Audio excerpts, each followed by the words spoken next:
Morning बच्चों, आज आप लोग को क्लास 8 में जो सेल चैप्टर है उसको फंडामेंटल यूनिट ऑफ लाइफ बोल दो या फिर बेसिक ऑफ लाइफ बोल दो, बेसिक यूनिट ऑफ लाइफ बोलो। ये चैप्टर सेल का बेसिकली चैप्टर है। इसको जिस चैप्टर का नाम आप लोग को दे दिया है, ठीक है, चैप्टर का नाम दिया the invisible living world beyond our naked eye. मतलब इसकी बात कर रहा है ऑर्गेनिज्म या फिर micro organism, unicellular organism, multi cellular organism की बात कर रहा है। ठीक है, और ये चैप्टर जो है क्लास 8 में एनसीईआरटी बुक में दे दिया है। ठीक है, बुक जो चेंज हो गया है, क्लास 8 का बुक एनसीईआरटी, अभी बुक का नाम हो गया क्यूरियोसिटी। बहुत ही अच्छा नाम दिया गया है। बच्चे जागरूक रहेंगे, क्यूरियोसिटी रहेंगे, उसमें बच्चे में सब क्यूरियस रहेगा, भावना कुछ करने की क्रिएटिविटी वाला भावना रहेगा, जिससे बच्चे को और जानकारी लेने में मजा आएगा। जैसे कि सेल में माइक्रोस्कोप हो गया, ठीक है, और भी बहुत सारे टर्म्स हैं जो कि सेल चैप्टर स्टार्ट होने से पहले आपको जानना चाहिए। ठीक है, क्योंकि सेल अगर नहीं होता तो आज हम और आप नहीं। ठीक है, सेल का हमारी जिंदगी से लेकर के हर सब्जेक्ट में, हर एग्जाम में बहुत ही इंपॉर्टेंट रखता है। और ये वीडियो जो है, कोई कंपटीशन वाला बच्चा अगर देखता है उसके लिए भी लाभदायक है, क्योंकि ये बेसिक है, सेल का बेसिक जिसको कहते हैं। तो सेल जो है बेसिक यूनिट लाइफ है, और इससे पहले हम सेल के बहुत सारे काफी सारे जो टर्म है उसको डिफाइन जो टर्म और वोकैब जो दिया गया उसका मतलब जानना चाहिए। ठीक है, इस वीडियो को हम 2 पार्ट में बनाएंगे। अब हो सकेगा तो 3 पार्ट भी चल जाएगा, क्यों, बच्चे को अच्छे से समझ में आना चाहिए। ठीक है, धीरे धीरे एक एक करके जो है हम सारे टर्म के बारे में पहले जानेंगे, और टर्म को बेसिक अच्छे से जानेंगे कि उस टर्म का मतलब से चैप्टर में, मतलब ऐसे ऑर्गेनिज्म जिसको हम नेकेड आई से नहीं देख सकते हैं उसका वाकई में क्या मतलब है। ठीक है, जैसे कुछ टर्म है, देखिए, पहला टर्म है सेल, दूसरा टर्म है ऑर्गेनिज्म। मतलब आप और मैं ऑर्गेनिज्म बोले तो सेल के बगैर ऑर्गेनिज्म नहीं बन सकता। सेल में क्या क्या लेंस की बात कर रहा है, सेल में देख लेना है। सेल जैसे पढ़ेंगे हम, डॉटर सेल, पेरेंट सेल भी जानेंगे। ठीक है, तो ये लास्ट की चीज है, ये बात है। उसके बाद माइक्रोग्राफिया। माइक्रोग्राफिया क्या है? एक बुक है जिसको रॉबर्ट हुक ने लिखा था, सेल के बारे में जानकारी दी गई। फिर माइक्रोस्कोप के बारे में जानेंगे, सिंपल माइक्रोस्कोप क्या है, कंपाउंड माइक्रोस्कोप क्या है, अभी जान लेंगे ताकि आने वाले क्लास में आपको दिक्कत ना हो। ठीक है, माइक्रोस्कोप भी 2 तरह के होते हैं, प्रिमिटिव होते हैं, आर्टिफिशियल होते हैं, मतलब एडवांस होते हैं, ये सब के बारे में जान लेना है। फिर सेल मेम्ब्रेन, प्लाज्मा मेम्ब्रेन, दोनों शब्द अलग है लेकिन मतलब सेम है। ठीक है, सेल मेम्ब्रेन और प्लाज्मा मेम्ब्रेन जो है, स्पेलिंग और वर्ड जो है अलग है, और दोनों का मतलब सेम है। इसको वाकई डिटेल में चलेंगे पहले। फिर उसके बाद न्यूक्लियस। न्यूक्लियस इसका आविष्कार किसने किया? डिस्कवरी ऑफ सेल भी जानेंगे। एक जो हम लोग डिस्कवरी ऑफ सेल छूट गया topic, discovery of cell, cell का डिस्कवरी कैसे कैसे हुआ। रॉबर्ट हुक आए 1665 में, रॉबर्ट हुक आए 1665 में। इसके बाद एंटोनी वैन लियोनहॉक आया। रॉबर्ट हुक डेड सेल पे माइक्रोस्कोप में देखा था, और एंटोनी वैन लियोनहॉक जो है 1674 में आए, इसने लिविंग सेल पे आविष्कार किया, लिविंग सेल का। उसके बाद रॉबर्ट ब्राउन आता है जो कि 1831 का समय, जिसमें सेल में न्यूक्लियस की बात की जाती है, ब्रेन ऑफ द सेल। उसके बाद जो है आपको स्लाइडेन आता है और स्वाइन आता है। स्लाइडेन एंड स्वाइन साइंटिस्ट आता है जिसने क्या किया, सेल थ्योरी दिया 1838 में और 1839 में इस विषय में। फिर इसके बाद एक आता है पुरकिंजे, जिसने जो है सेल का जितने भी लिक्विड पार्टिकल्स, फ्लूइड पार्टिकल्स, उसको प्रोटोप्लाज्म का नाम दिया, प्रोटोप्लाज्म का नाम दिया। और ये बात है लगभग 1839 की बात है। तो डिस्कवरी ऑफ सेल पूरी अच्छी तरीके से हम लोग जानेंगे। ठीक है, फिर उसके बाद जो है साइटोप्लाज्म क्या होता है वो भी जानेंगे, सेल ऑर्गेनेलिज क्या होता है वो भी जानेंगे। जैसे हम लोग खाना खाते हैं तो शरीर में जाता है खाना डाइजेस्टिव सिस्टम के कारण, और अंदर में जा करके फूड जो है सिंपलेस्ट फॉर्म में, कॉम्प्लेक्स से सिंपलेस्ट फॉर्म में टूटता है, क्या प्रोसेस है, सेल में जो खाना सेल जो खाता है, तो उस खाने को पचाने के, उस खाना को इंटेक करने के लिए सेल में भी कोई ऑर्गेन्स होगा, जो कि उसको ऑर्गेनिज बोलते हैं। सेल ऑर्गेनिज जो कि वही काम करता है, खाना को छोटे छोटे भागों में टुकड़ा करता है, वो हम सेल ऑर्गेनिज के बारे में पढ़ेंगे। फिर सेल वॉल के बारे में पढ़ेंगे। सेल वॉल फिर प्लांट में पाया जाता है, क्यों पाया जाता है, किस लिए पाया जाता है, क्या कारण है, ये भी जानेंगे हम लोग सेल वॉल के बारे में। फिर वैक्यूल के बारे में जानेंगे। जैसे हम लोग अब आम जिंदगी में क्या करते हैं, ह्यूमन तो क्या करते हैं, खाना खरीद के लाते हैं तो स्टोरेज में रखते हैं, किचन में अपना स्टोर रूम में रखते हैं, ठीक है।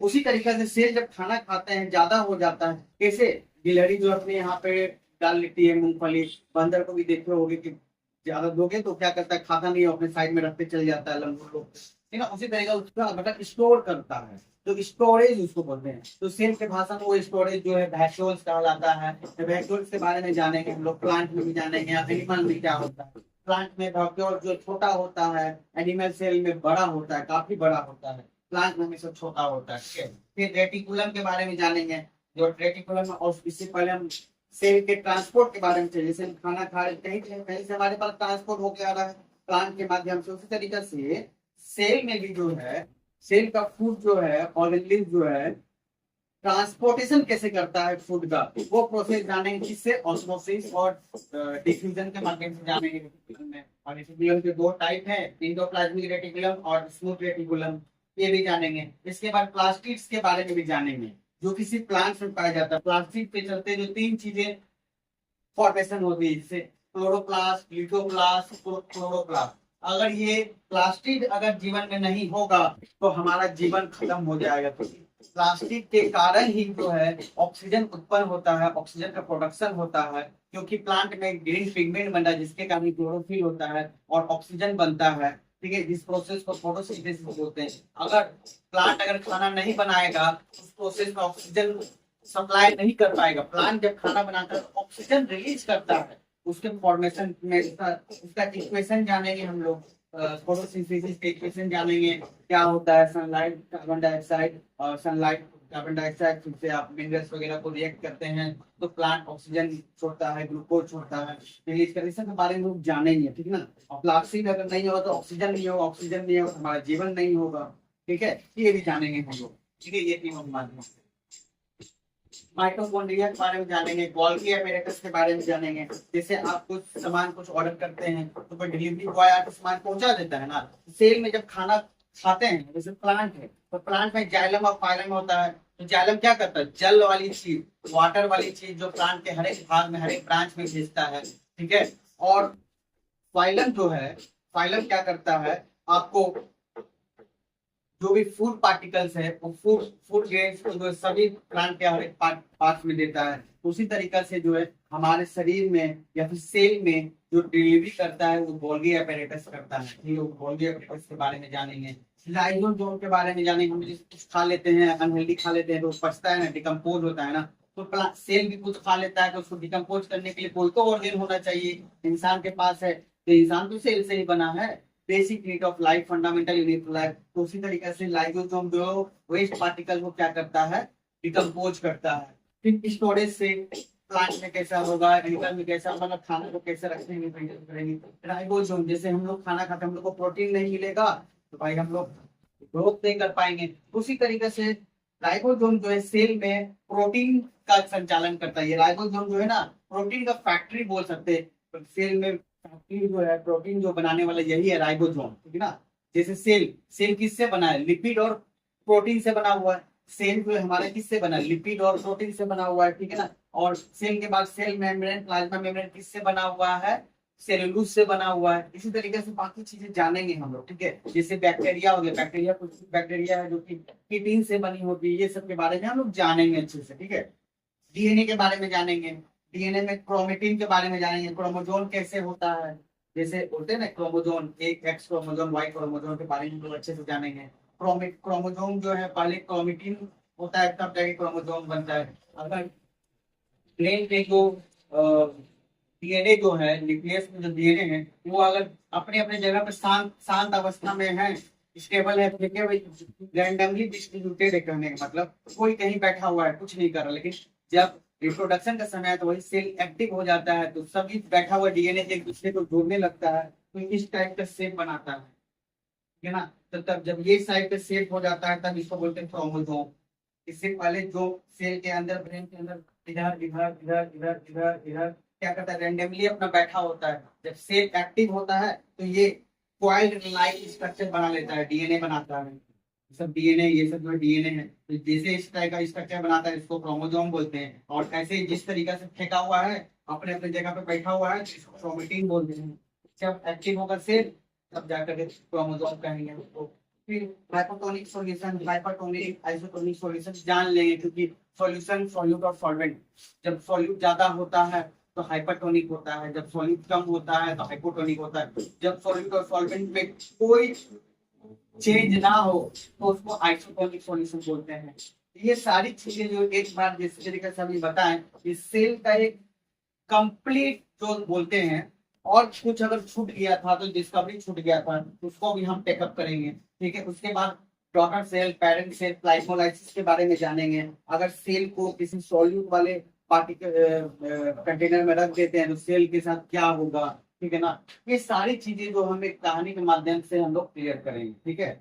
इसके बाद मेजर मेजर कंपोनेंट क्या है सेल का, प्लाज्मा मेम्ब्रेन है, सेल वॉल है, न्यूक्लियस है, ठीक है।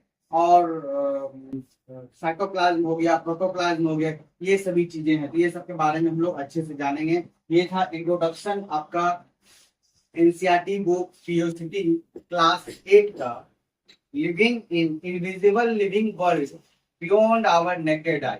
It means we can say about directly not indirectly way में ये चैप्टर कहना चाह रहा है कि हमको सेल के बारे में पढ़ना है। सेल है क्या, सेल का आविष्कार कैसे हुआ, सेल का फॉर्मेशन कैसे हुआ, अगर सेल ना हो तो हमारे जीवन पे क्या इफेक्ट डाल सकता है, अगर सेल है तो हमारे स्टैंडर्ड ऑफ लिविंग, ये भी जो भी है हमारे लाइफ में कैसे एग्जिस्ट कर रहा है, कैसे रह रहा है। सेल का साइज के बारे में भी जानेंगे, ये चीज छूट गया है, ठीक है।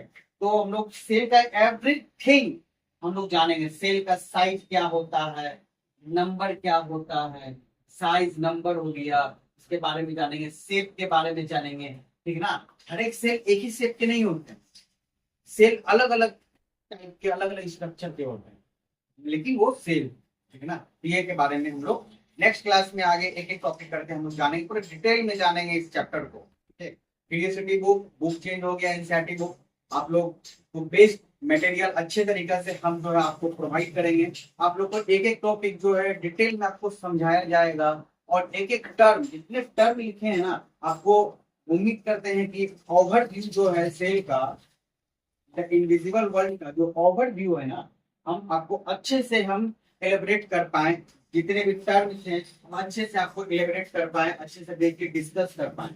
आशा करते हैं आप लोग को समझ में आया होगा। Thank you so much. Next class से आपको मिलेगी।